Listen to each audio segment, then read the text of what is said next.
આપણે કઈ છે પ્રવૃત્તિ 4.4 આમાં આપણે શું સમજવાના છે જ્વલન બિંદુ વિશે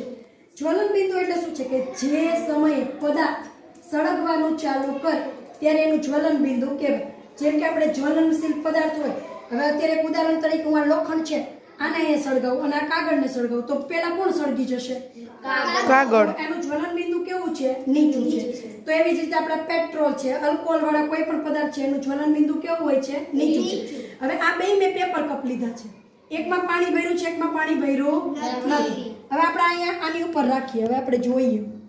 શું થાય છે ને જોજો આ સળગી ગયું બરાબર છે ને દેખાય છે બરાબર છે સળગી ગયું મતલબ જો અહીં નીચે આ હોલ થઈ ગયું છે દેખાય છે ઓકે હવે આપણે અહીંયા જોઈએ આમાં આપણે શું રાખ્યું છે પાણી રાખ્યું છે તો જો એ ઝડપથી એટલું સળગશે નહીં બરાબર છે તો જો શું થાય છે નીચે કાળું કાળું થશે અને આપણે પાણી રાખ્યું છે એટલે એ સળગતો નથી પ્લાસ્ટિક તો આ જ છે બરાબર છે હજુ આને તમને થોડુંક વધારે દીપતીને સમજાવું કે અહીંયા હું રાખું છું તો શું થાય છે જુઓ તમે આને સળગે છે ને ઓકે સળગે છે